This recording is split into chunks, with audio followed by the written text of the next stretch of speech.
Hello, my dear gardening friends. By now, I think majority of you received David Austin catalog. And for those people who don't know, you can sign up for free at David Austin website and you will receive this beautiful catalog which David Austin sends out every year. Now, this year, I must say that this catalog is so different from previous years.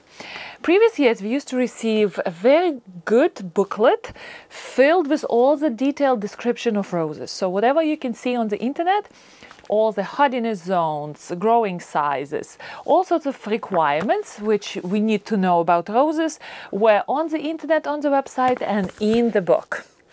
Also, with every catalog, there was a beautiful discount code.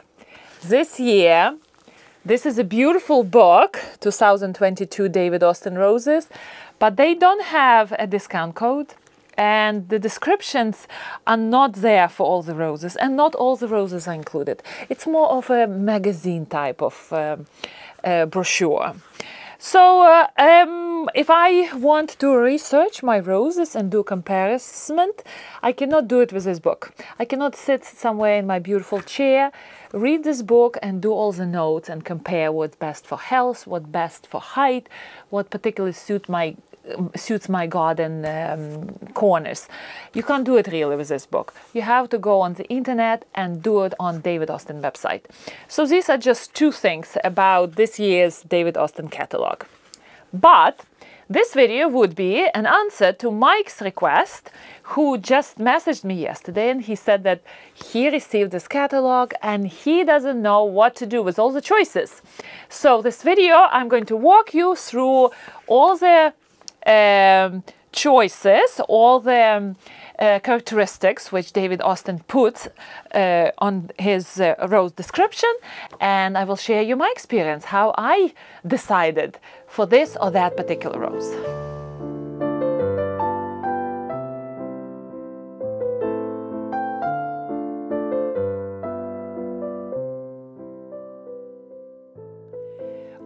So you are ready to shop for your David Austin roses, you picked up the catalog or you went on David Austin website and you're looking in all the choices and you start to get overwhelmed. Well, welcome to the world of David Austin rose addiction. That's how I call it, because there are so many beautiful choices now. And in order to make a good choice for yourself, you have to ask yourself a question. What do I need from my roses or my rose for which I'm shopping for? If I ask myself that question, I would answer right away that I don't want a pleasure of gardening to be turned into a chore and a burden. That's why I will go for beautiful disease-resistant varieties. And David Austin said that any variety which were bred from 1982 are more or less disease resistant, and any varieties which were introduced after 2000 are very disease resistant. And when you go to David Austin website, when you look at his description of all the roses, there is a section where David Austin says year of introduction. A very good thing to do. Well, first of all, it's good for people who want to propagate roses, and propagation is usually allowed after 20 years of pattern expiring. So from the time of propagation, 20 years, and then people can safely propagate their own roses. Before that, for the first 20 years, David Austin has a pattern for that plant, and it is protected from any propagation. But it's also good for us who want to have very strong disease-resistant roses in our gardens. By default, all roses which David Austin introduces to us are beautiful, charming shrubs or climbers. David Austin puts the quality of bloom and growing habit of the rose, the beauty of the rose, as the most important value in hybridization for him. And I'm very thankful for that, because I do appreciate a beautiful rose. In the 20th century, when hybrid teas were so popular and so overwhelmingly diminishing anything else on the market, any other old roses on the market, the hybridizers of hybrid teas were very focused on the beauty of the flower only. So as a result, we got a lot of ugly roses. I consider them ugly, some of them. Oh gosh, there would be a stick and there would be a rose on top of a stick, which is, I don't know, it's good when people are going for cut flowers. And they need that long, beautiful stem with a beautiful rose on top, which sits in the vase for many days without fading, without dropping its leaves. But hybrid teas are famous for not having any scent. And honestly, I consider them not the best shrubs, not the best shape shrubs in the garden. So they're not really fit well to mingle with other annuals and perennials in our gardens. But David Austin roses are bred for not only for the beauty of flower, but also for the beauty of growing habit.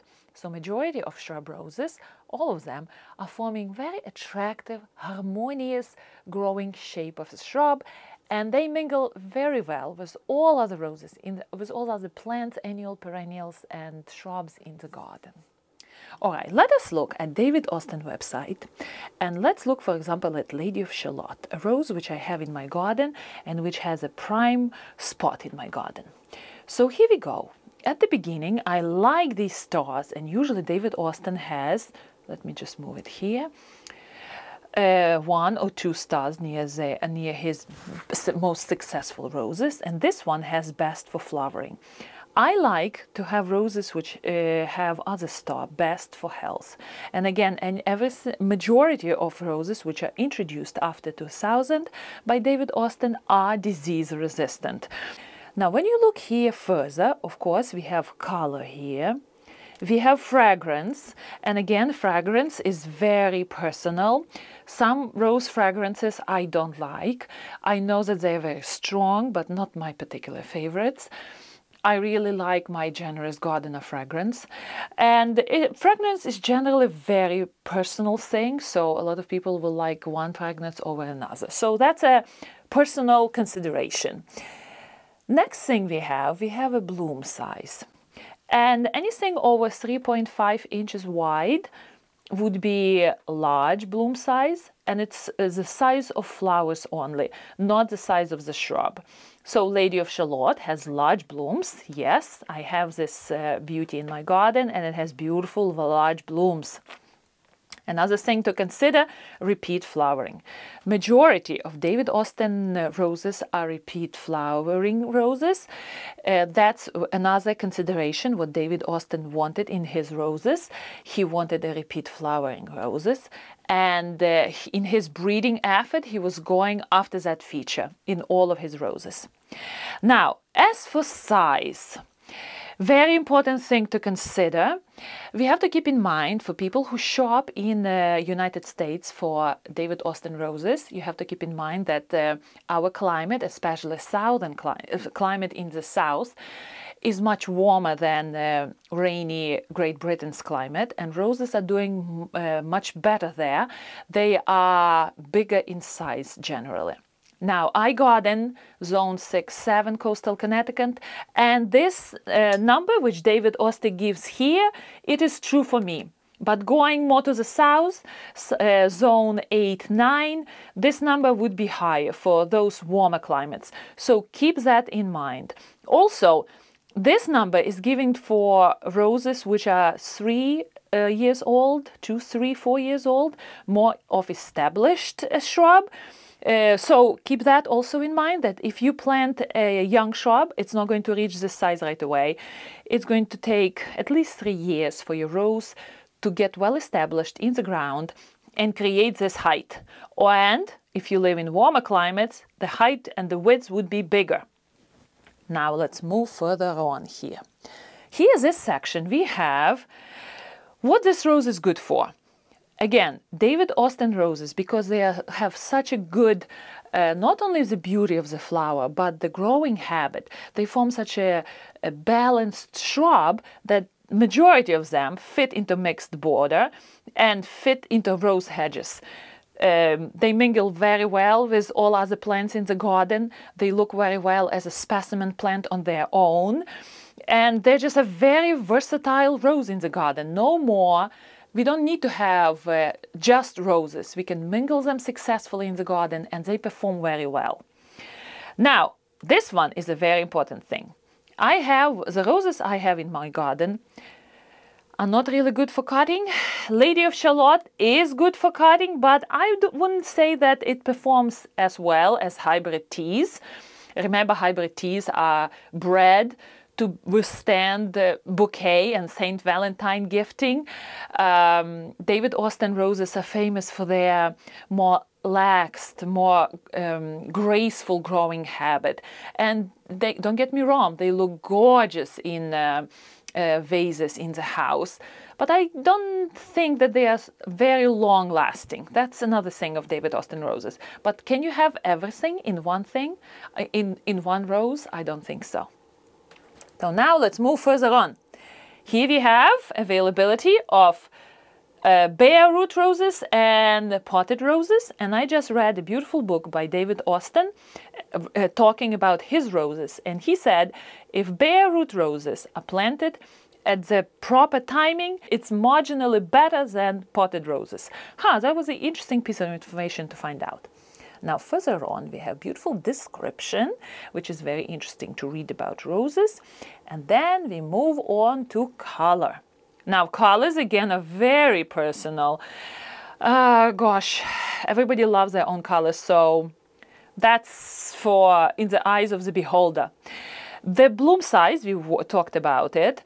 Now, zones. David Austin is famous for creating roses which are hardy. So very often you can see roses which are hardy to zone 4 or 5, going all the way to 11. Very good stretch. I like to have roses which are hardy at least to zone 5, because I don't want to deal with roses which are hardy to zone 6, and then I have to do all sorts of winter protection for them. I wouldn't say I'm a lazy gardener, I'm a relaxed gardener. I don't want to do extra effort to create all sorts of contraptions in my garden just to protect the rose and over winter it successfully. So for me, if I go for zone 4 of 5, I guarantee that there will be no winter cane kill, and my roses, okay, they can lose 1 or 2 canes, not a biggie, it can happen, but my roses will emerge from their winter dormancy in spring all right. And again, mixed border, rose hedges, attracting bees. I noticed that my Lady of Shalott doesn't really attract bees. It can be because I have so many other beautiful plants growing, not beautiful, but plants which strongly attract bees. One of them is a butterfly bush. And it can be that all the insects are preferring those plants to Lady of Shalott. But I must say that between Lady of Shalott and the Generous Gardener, which is growing just right next to it, bees go for Generous Gardener and leave Lady of Shalott alone. Now another thing, if you want to place your order for David Austin roses, I will recommend you to do it sooner than later, because I see some of the varieties are running out, and if you see this little sign here, email me when available, it means that this particular variety is gone for this year. So if these two are email me later or when available, you're out of luck for this season. And 1 year in the garden is a big time to wait for your favorite rose.